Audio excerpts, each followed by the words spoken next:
경찰이나 검사들, 이 사람들의 수사를 통해서 어떠한 죄인들 또한 죄를 범한 사람들의 그 죄를 밝혀내는데 가장 중요한 것은 뭐냐면 증거입니다. 사실 증인도 필요하고 증거도 필요하는데 그 전에 증인이 있기 전에 증거가 더 우선시됩니다. 그 말은 뭐냐면 경찰이나 검찰이 어떠한 그 죄를 진 사람의 그 혐의를 밝혀내기 위해서는 증인도 있고 증거도 있는데 증인은 거짓말을 할 수가 있습니다. 거짓말을. 그리고 꾸며낼 수가 있어요. 그러나 증거는 뭐 지문이 됐든 현장에 물품이 떨어졌든 옷가지가 떨어졌든 모든 것이 100%란 것은 없어요. 증거 있다고 또 다 증명되냐? 또 그건 아닙니다. 그러나 증거가 그 중에서 가장 효과적으로 그 범죄자를 증명해내는데, 범죄자라는 것을 증명해내는데 효과적인 거, 가장 높은 증명의 수단으로 바로 증거를 갖게 됩니다. 그러면 이 기독교에서 이 증거되는 이 신앙, 이 예수 그리스도를 믿고 구원받는다, 이것이 그냥 막무가내 아무 의미 없이 그냥 예수 믿고 구원받는다라고 이야기하면 어떤 사람이 믿겠습니까? 또 믿는다 할지라도 무엇을 믿어야 될지, 왜 믿어야 될지를 모를 겁니다. 그런데 예수님께서는 부활 후에 부활을 했으면 바로 승천해도 될 것을 왜 예수님께서 부활을 했는데 바로 승천하지 않고 여러분이 아시는 대로 왜 40일 동안 이 땅에 계셔야만 했을까요? 오늘 그 말씀을 우리가 성경을 통해서 나누어 보고 은혜 받는 시간을 갖겠습니다. 먼저 우리가 사도행전 1장 1절로 2절까지 한번 읽어볼까요? 시작. 데오빌레여, 내가 먼저 쓴 글에는 무릇 예수께서 행하시며 가르치기를 시작하신부터 그가 택하신 사도에게 성령으로 명하시고 승천하신 날까지의 일을 기록하였노라. 아멘. 먼저 1절과 2절을 나누기 전에 이 사도행전이 뭔가를부터 한번 우리가 나눠보겠습니다. 여러분, 왜 이 사도행전이 우리는 성경을 이 책을 사도행전이라고 이야기하고 영어에는 X라고 이야기를 할까요? 아포스톨 X 그래야지 맞는 말이지 왜 영어에서는 그냥 X 챕터 1 verse 1 through 2 이렇게 이야기할까요? 그런데 우리 한국 성경은 왜 사도행전 이렇게 이야기할까요? 그것은 여러 가지가 이유가 있는데 첫째, 그 사본이 있습니다. 사본. 여러분들이 잘 아시다시피 이 성경 번역본이 나오게 되는 수많은 카피본, 복사본들이 있어서 그 복사본을 종합해서 만들어진 것이 바로 오늘 이렇게 번역을 통해서 이루어졌는데 그 복사본 중에서 가장 오래된 것을 알렙사본이라고 해요. 알렙사본. 알렙은 그 히브리어 알파벳 제일로 앞자가 알렙이에요. 알렙사본인데 이것을 어디서 발견됐냐? 모세가 시내산에서 율법을 받았지 않습니까? 바로 그 시내산에서 발견한 그 수도원에서 발견한 그 복사본이 바로 알렙사본이에요. 그것이 4세기입니다. 4세기. 4세기에 보통 그 책들을 뭐라고 이야기하냐면 행적들, 뭐 단수로 행적 이렇게 나온 데도 있고 행적들 이렇게 나오세요. 뭐뭇의 행적들, 뭐뭇에 진행했던 일들 이렇게 딱 나와서 그것이 영어로는 X가 됩니다. X. 묵음이죠. T자가 묵음이에요. 그래서 X. 한국에서는 X라고 읽더라고요. X 이렇게 읽는단 말이죠. 그래서 행적들 이것이 이제 미국에서는 X라고 이야기하고 또 7세기 사본이 있어요. 7세기 AD 7세기 사본. 좀 4세기보다 약간 뒤죠. AD 7세기 사본에서는 그것이 바로 사도들의 행위, 행동들 이렇게 또 나온 것이 있어요. 그리고 그릭 성경에는 그걸 기점으로 해서 4세기 파피루스 72번인데 파피루스 70이라는 그 복사본은 제목이 앞에 있는 것이 아니라 마지막에 사도들의 행적 이렇게 기록되어 있습니다. 그러다 보니까 그릭 성경에서는 그 제목을 사도들의 행적들 이렇게 하다 보니까 우리 한국에서는 사도의 행전이라고 하고 미국 사람들은 성경에 제일 먼저 기록됐다고 하는 AD 4세기 알레사본을 기초로 해서 그냥 X 행적들 이렇게 다룹니다. 이제 아시겠죠? 왜 그러는지? 그러니까 여러분들이 잘 봐도 사도행전을 끝까지 읽어보면 여러분 잘 알겠지만 사실 사도들의 행적이라고는 이야기할 수가 없어요. 왜냐하면 고작 해봐야 베드로, 요한, 그리고 바울, 그리고 야곱 그 인물이 몇 명 안 나와요. 사도행전에서 전체적으로 보면. 그리고 빌립 집사, 스데반, 그리고 여러 종들 또 그 바울과 함께한 바나바 실제로 12사도는 잘 안 나와요. 일찍 나오고 마지막 부분에 바울 이야기가 많이 나오고 그래서 이거 사도들의 행정이라고 이야기해야 되는가? 그래서 사도행전을 볼 때 우리가 사도행전은 아마 하나님께서 그의 백성들을 통해서 일하는 여전히 예수 그리스도의 복음이 계속 진행되는 하나님의 행전이 아닐까 이렇게 붙여야 되지 않을까. 또 어떤 분들은 성령께서 역사에서 모든 일이 진행되기 때문에 성전 행전이라고 해야 되지 않을까 이렇게도 이야기합니다. 그런데 제가 봤을 때는 X 행적들 이것이 좀 더 낫지 않을까 싶어요. 왜냐하면 가장 초기 사본에서 발행됐던 그 행적들 그래서 누구의 행적이냐? 바로 하나님께서 그의 백성들을 통해서 복음의 확장되는 행적들을 기록해 놓는 그런 말씀으로 볼 수 있다는 사실입니다. 그래서 왜 영어에서는 X고 한국말로는 사도행전인지 이제 알겠죠? 이미 여러분도 알고 계셨으리라고 봅니다만은 그러나 어떤 것이 더 좋냐? 그러면 두 개 다 틀린 것은 아닙니다. 사본에 따라 좀 다르기 때문에. 그래서 오늘 이 사도행전의 기록 목적이 있는데 그 기록하는 사람은 누가라고도 이야기하는데 사실 여러분들 아시다시피 성경에서는 저자가 그렇게 많이 뚜렷하게 나타나지가 않아요. 마태복음도 마태가 뚜렷이 기록했다. 또 누가복음도 이 오늘 기록한 누가복음도 누가가 뚜렷이 기록했다.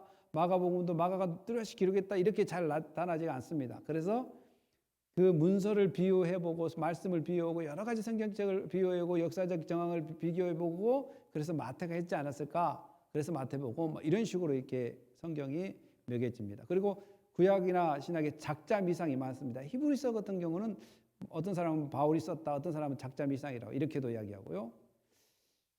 그러니까 이제 이것이 중요한 것이 아니라 하나님께서 그 사람들을 통해서 일을 해 나가시는데 오늘 이 사도행전 1장 2절의 이 기록 목적이 누가가 여러분들이 잘 아시다시피 바울은 누가를 의사라고 지칭합니다.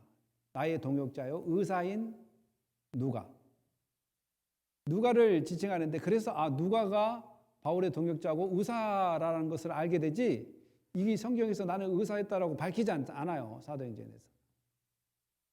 그런데 그 의사가 이 글을 쓸 때 누가복음에서 특징이 뭐냐면 누가복음의 특징이 어떠한 그 치료나 병이랄지 이런 걸 할 때 의학적인 용어나 의학적인 상식에 의해서 많이 기록하기 때문에 의사가 맞고 이 누가복음은 의사인 누가가 썼을 것이라 이렇게 짐작을 하는 거죠.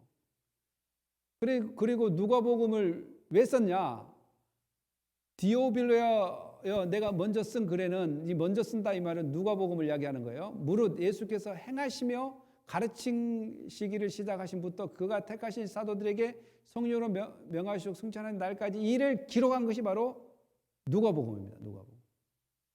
누가복음. 디오빌로는 특정한 어떤 인물이라고 역사적 인물로는 나타나지 않아요.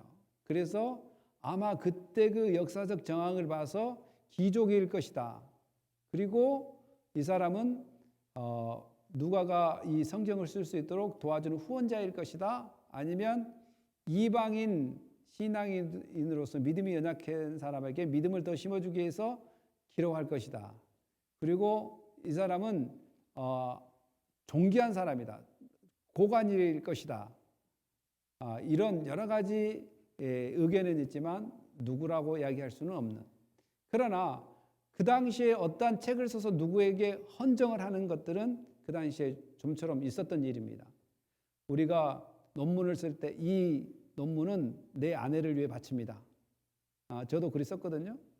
박사 논문 쓸 때 이 논문은 지금까지 나를 뒷바라지하고 도와주고 공부할 수 있도록 기도해주는 우리 아내와 우리 자녀들에게 바친다. 이런 게 헌사를 그 당시에도 그런 것들이 있었어요. 그런 의미로 데오빌로를 썼지 않을까 이렇게 이야기합니다. 이 글에는 무릇 예수께서 행하시며 가르치는 것. 그러니까 예수님께서는 가르치기만 하지 않았어요. 그런데 예수님은 늘 행하는 것과 가르치는 것을 동시에 하셨습니다.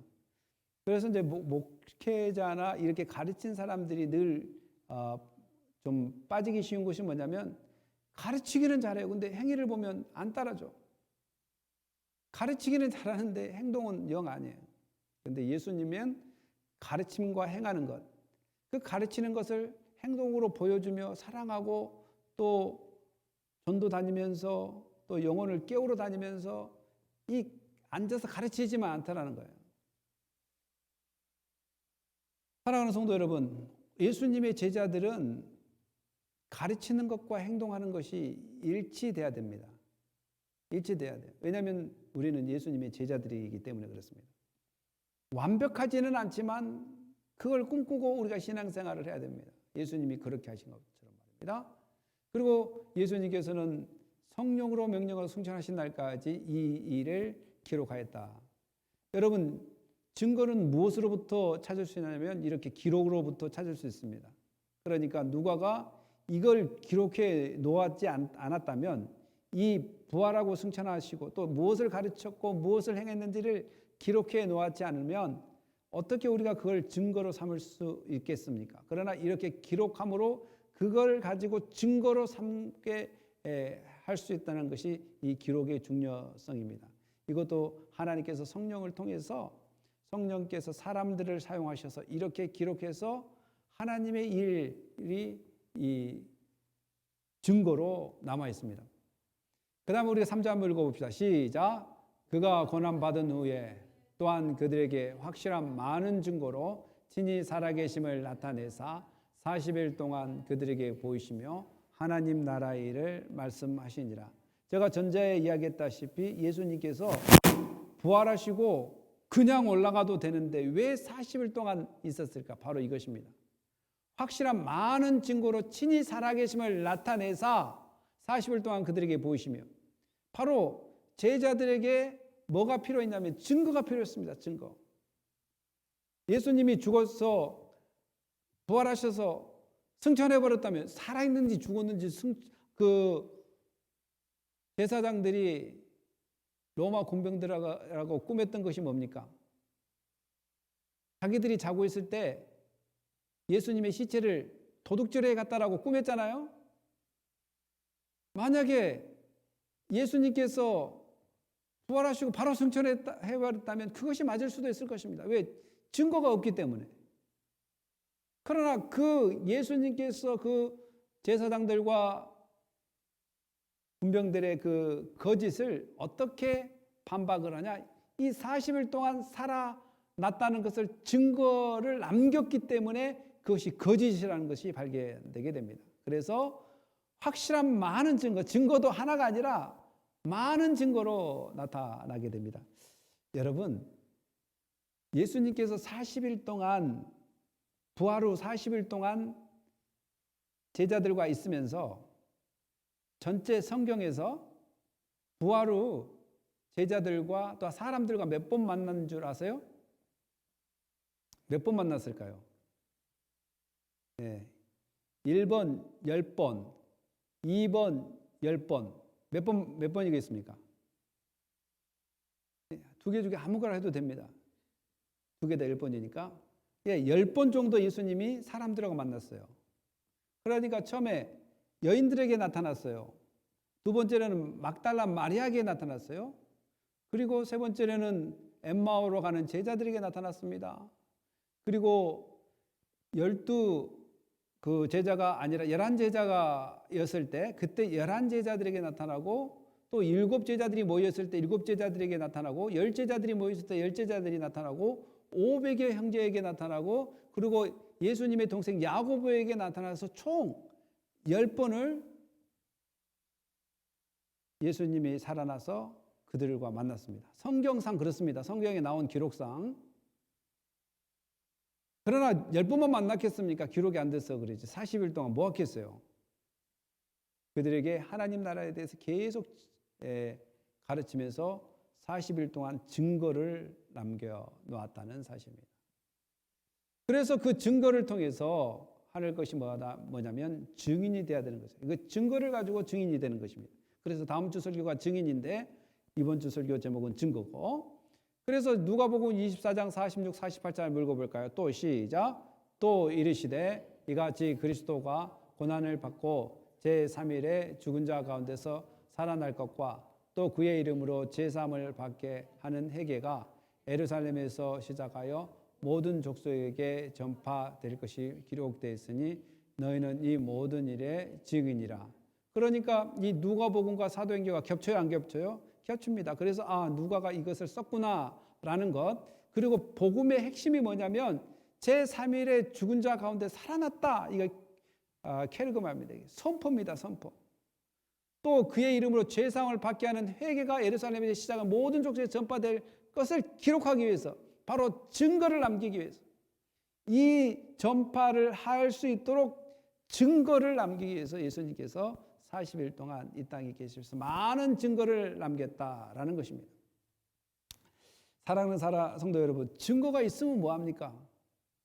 증거도 증거 아니라고 잡았다면 증거가 안 될 수가 있습니다. 그리고 증거가 있어도 내가 안 믿으면 증거가 안 될 수 있습니다. 예수님은 너무나 그걸 잘 아시죠? 그러나 그럴지라도 증거가 있어야지만이 그들이 증인이 될 수가 있기 때문에 증거를 많이 했습니다. 그러면 증거가 증거되기 위해서 뭐가 필요하냐? 4절 읽어볼까요? 4절 시작. 사도와 함께 모이사 그들에게 분부하여 이르시되 예루살렘을 떠나지 말고 내게서 들은 바 아버지께서 약속하신 것을 기다리라. 목회할 때 가장 힘든 것이 뭐냐면, 실수한 것이 뭐냐면 조급함입니다. 조급함. 사람들도 너무 조급해요.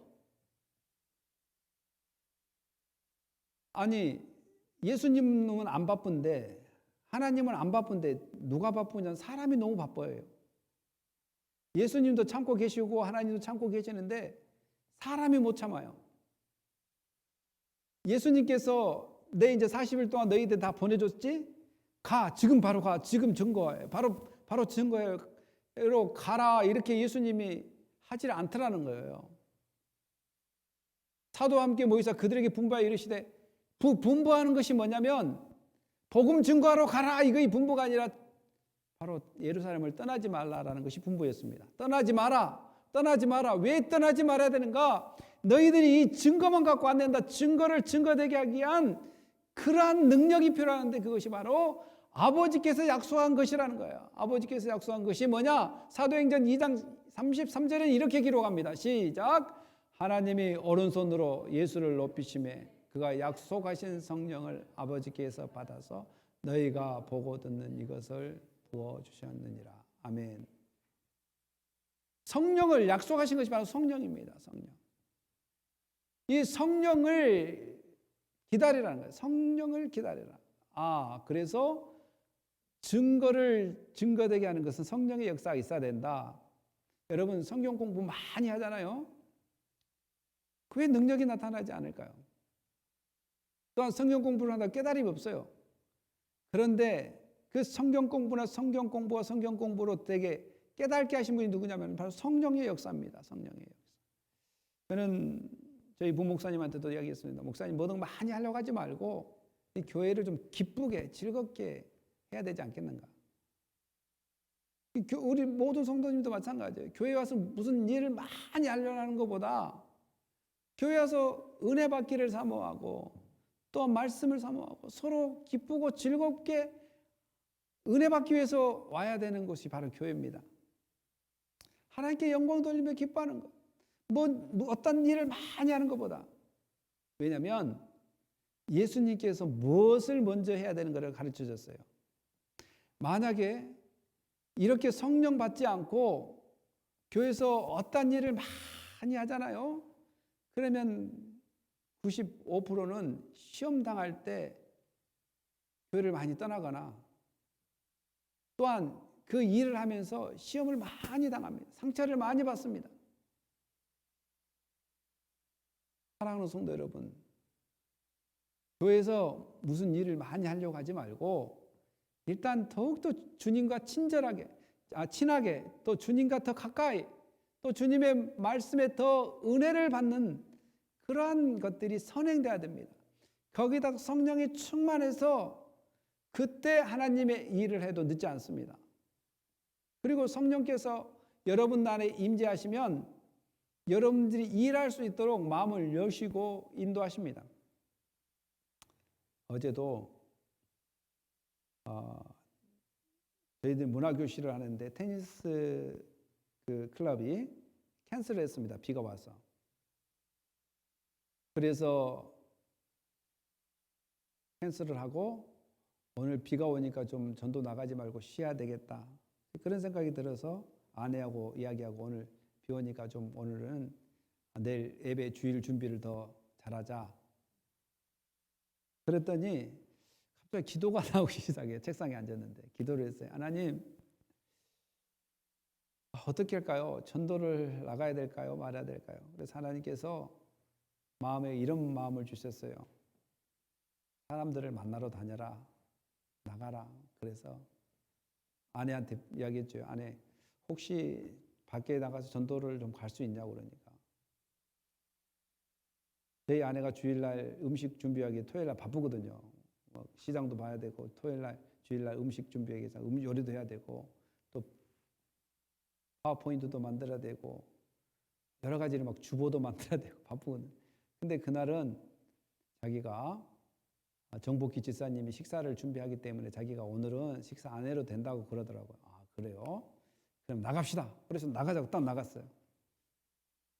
그런데 이제 저희가 평소에 전도하고 싶은 사람이 있었는데 그 집에 가서 그 전도한 사람을 집에 가서 찾아갔어요.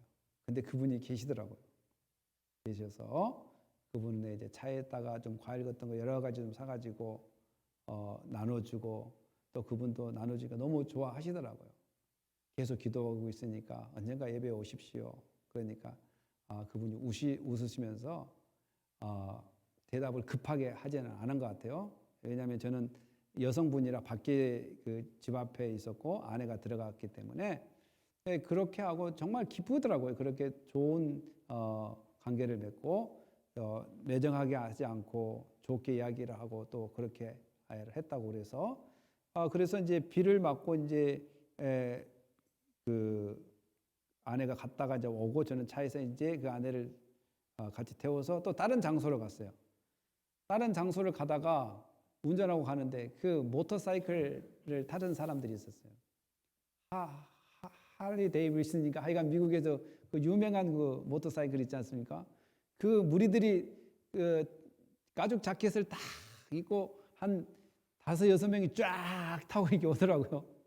그래서 제가 아내한테 이야기했어요. 아니 저런 사람들은 비가 오는데 저리 비를 맞고 자기의 취미 생활을 저리 열심히 하는데 내가 비 온다고 전도 안 나고 했는데 좀 마음이 찔린다라고 이제 아내한테 얘기를 이야기했어요.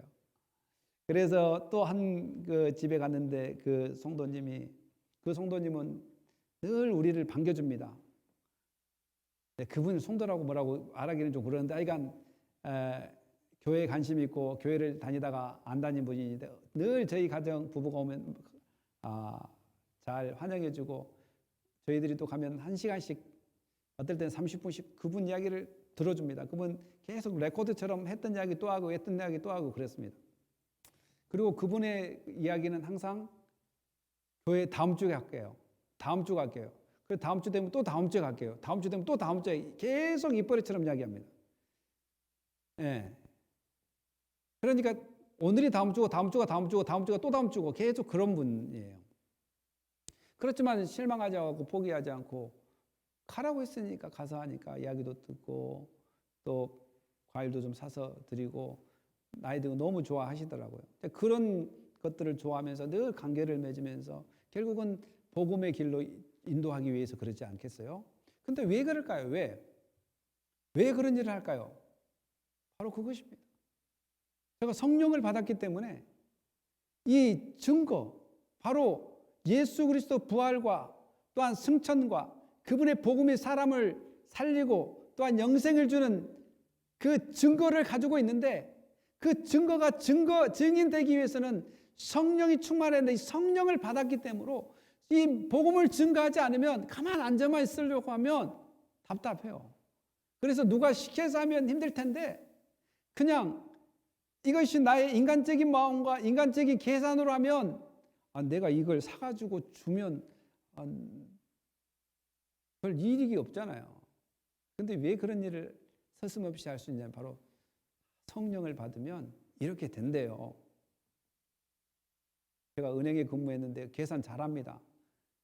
계산하면 손해죠. 그러나 이런 걸 할 수 있는 것은 뭐냐면 바로 성령이 임하니까 성령의 인도하심이 있기 때문에 물론 성령이 김유정 목사에게만 인도하냐 그런 건 아닙니다. 모든 영혼들에게 그런 마음을 주셨어요. 그러나 이 성령께서 역사하실 때 순종하냐 안 하냐 이런 측면에서 좀 다른 측면이 있고 또 더 나아가서는 아예 성령을 받지 못한 사람이 있습니다. 교회를 다니지만 성경 말씀을 알지만 성령을 받지 못해서 성령의 음성을 듣지 못한 사람도 있습니다. 오늘 이렇게 예수님께서 제자들에게 내가 살아나고 승천한 것을 보고 바로 증거하라 그러지 않고 머물러 있어라 예루살렘을 떠나지 말라고 하는 것이 바로 우리는 인간의 힘으로 이 사역을 하거나 인간의 힘으로 복음을 전하는 것이 아니라 철저히 하나님 아버지가 보내신 그의 아들을 통해서 역사하신 성령을 받음으로 이 사역을 감당할 수 있기 때문에 성령의 역사가 얼마나 중요한지를 예수님은 제자들에게 가르쳐 줍니다. 여러분, 이 일들은 그냥 갑자기 일어난 일들이 아니라 이미 요엘서에서부터 또한 세례 요한으로부터 다 이렇게 이미 선포된 그런 메시지들이 예수 그리스도께서 끝까지 성취를 해 나가는 연속 성장이라는 것을 우리는 알게 됩니다. 우리 마가복음 1장 8절 읽어봅시다. 시작. 나는 너희에게 물로 세례를 베풀거니와 그는 너희에게 성령으로 세례를 베푸시니라. 이것이 마가복음 1장 8절 세례 요한이 이야기했던 것이 바로 오늘 5절에 사도행전 5절 한번 읽어봅시다. 요한은 시작. 물로 세례를 베풀었으나 너희는 맨날이 못되어 성령으로 세례를 받으리라 하셨느니라. 아멘. 요한은 물로 세례를 베풀었으나 너희는 맨날 못돼서 맨날 여기서 못돼서 성령의 세례를 받는다. 이게 맨날은 맨날일까요? 예, 예수님께서 40일 동안 계시다가 승천하셨습니다. 그러면 오순절이 되려면 앞으로 10일이 더 남아 있습니다. 보통 10일 후입니다. 10일 후에. 10일 후에 성령을 받게 된다.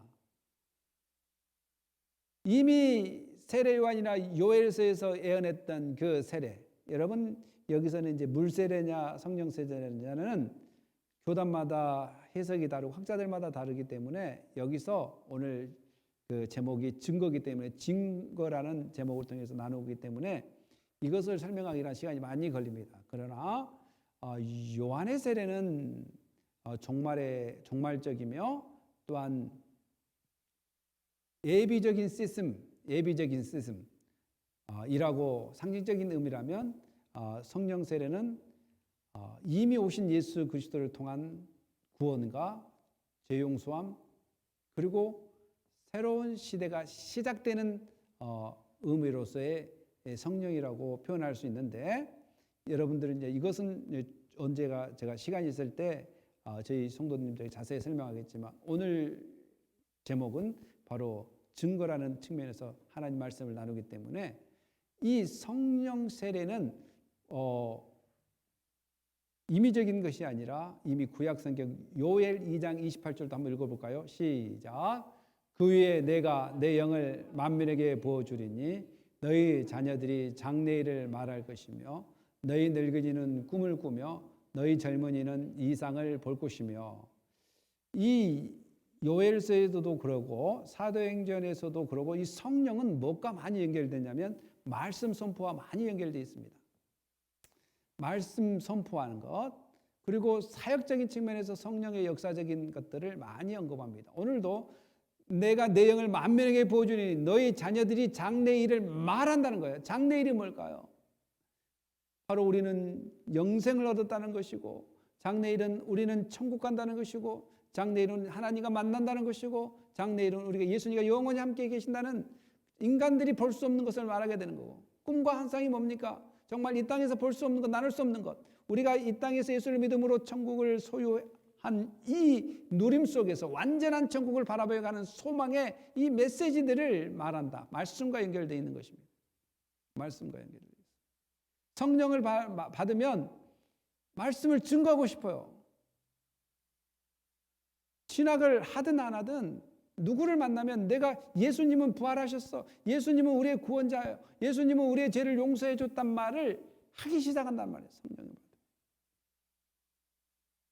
제가 정말 중학교 때 막 방언받고 또한 은사가 충만하고 막 그때 막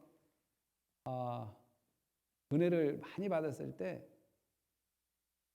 가고 싶은 것은 뭐냐면 전도하고 싶었어요.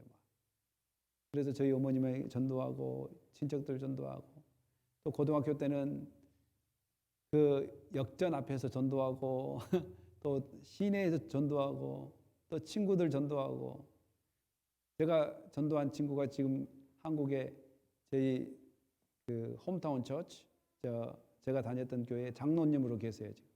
수석 장로님으로. 이처럼 하나님께서 이 성령 충만하면 바로 이 구원 문제의 기초 아래 이 구원의 놀라운 비밀을 선포하는 그러한 증거의 소유자뿐만 아니라 증인의 삶을 사는 것을 보게 됩니다. 한번 읽어볼까요? 요한복음 시작. 보혜사 곧 아버지께서 내 이름으로 보내실 성령이 그가 너희에게 모든 것을 가르치고 내가 너희에게 말한 모든 것을 생각나게 하리라. 아멘. 요한복음 14장, 15장, 16장은 계속해서 성령의 역사에 대해서 이야기합니다. 또한 성령에 대해서. 그 중에 요한복음 14장 26절은 보혜사 곧 아버지께서 내 이름으로 보내실 성령, 곧 하나님께서 약속하신 성령, 그 성령이 예수 그리스도가 승천하시면 그 성령께서 이제는 예수 그리스도께서 제자들에게 가르친 것들이 기록되어서 그 증거를 통해서 넥스트 제너레이션 다음 세대에게 복음을 가르칩니다. 그러면 성령께서 독자적으로 가르치냐 그것은 아니고 하나님의 백성들 예수님의 제자들을 통해서 성경을 가르치고 말씀을 가르치게 하시고 그 가르친 통로를 바로 성령께서 역사하셔서 깨닫게 하시고 그들이 예수를 만나게 하시고 그들이 예수 그리스도를 통해서 구원받게 하신 역사가 바로 성령을 통해서 이루어진다는 것입니다. 그러니까 저가 이 앞에서 설교를 한다는 것은 바로 하나님으로부터 쓰임받는다는 것이고 그 쓰임받는 그 메시지가 성령께서 역사하셔서 여러분들의 마음속에 성령께서 내주하셔서 메시지가 드릴 때 깨닫게 하신 분이 누구냐? 바로 성령님이십니다. 믿습니까? 바로 성령님 때문에 우리가 복음을 받아들였고 바로 성령님 때문에 예수를 믿게 되었고 바로 그 성령님 때문에 오늘도 믿음의 확신이 있고 바로 그 성령님 때문에 그 확신된 증거를 가지고 복음을 증거할 수 있는 그 불타오르는 열정이 생기게 됩니다. 사랑하는 성도 여러분, 예수님이 승천하셨기 때문에 너무 실망한 사람도 있었을 것입니다. 아니, 예수님이 없어서 어떻게? 아닙니다. 예수님은 오히려 본인이 승천하는 것을 더 좋게 여기셨습니다. 왜냐하면 인간의 몸으로 있으면 제한돼 버려요. 이스라엘이란 그 지역밖에 있을 수 없지만 승천하심으로 성삼위 하나님으로 함께 하셔서 영으로 계셔서 아니 곳인데 아니 계시는 곳이 없고 어디서나 계실 수 있고 누구에게나 임재할 수 있는 그 영으로 계시기 때문에 그 영 대신 예수님께서 성령님을 통해서 여러분들에게 진리로 인도한다는 것을 깨닫는 것을 생각해 볼 때 얼마나 감사한 일입니까? 여러분 무엇을 가지고 있습니까? 증거를 가지고 있습니다. 증거를 가지고 있는 것이 어떻게 증명이 됩니까? 바로 성경을 통해서 증명이 됩니다. 성경은 여러분이 가지고 있는 증거입니다. 예수 그리스도의 그 행하심과 가르침에 기록되어 있기 때문에 그것을 여러분의 증거가 되는 것입니다. 그 증거는 성령의 역사를 통해서 여러분의 증인의 삶으로 이끌어 가실 것입니다. 여러분, 성령님은 여러분을 돕기 위해서 있는 것이고 진리로 이끌어 가기 위해서 있는 것이고 진리를 통해서 여러분들을 새롭게 변화시켜서 하나님의 영광을 돌리는 사람으로 이끌어 갈 것입니다. 그래서 성령을 받았다는 것은 내가 구원으로 인도되었다는 것이고 또 성령을 받았다는 것은 그 구원의 비밀을 깨닫고 그 구원의 그 비밀을 사람들에게 알 수 있는 능력으로까지 인도된다는 것입니다. 그래서 여러분 힘들면 기다리십시오. 나는 목사님 복음을 증거할 수가 없어요. 하나님 말씀을 꺼낼 수도 없어서 기다리십시오. 여러분들이 먼저 구할 것은 성령님이 오십시오. 그 증거가 증거될 수 있도록 나를 사용해 달라고 기도하십시오. 염려하지 마십시오. 교회를 오는 목적도 무슨 일을 많이 하기 위해서 오는 것이 아니라 그 증거를 믿고 그 증거에 합당한 삶을 살 수 있도록 성령님의 역사하심을 바라고 또한 그 역사하심 속에 증거할 수 있는 입술이 되게 해달라고 하나님께 은혜를 구하는 또 은혜 속에 넘쳐나는 삶이 될 수 있도록 여러분들의 그 증거의 확실함을 인도할 수 있도록 여러분 말씀 앞에 더욱 가까이 해야 될 줄 믿습니다. 왜냐하면 그 증거는 말씀 자체이기 때문에 그렇습니다. 사랑하는 성도 여러분 증거가 있습니까? 증거가 있습니까? 여러분의 증거는 뭡니까? 바로 하나님의 말씀입니다. 이제 말씀이 살아 움직일 수 있도록 성령님의 역사를 구하고 인도하심을 구하면서 이 땅을 힘있게 또한 능력있게 권능있게 살아가는 은혜가 여러분 가운데 있기를 예수님의 이름으로 축복합니다.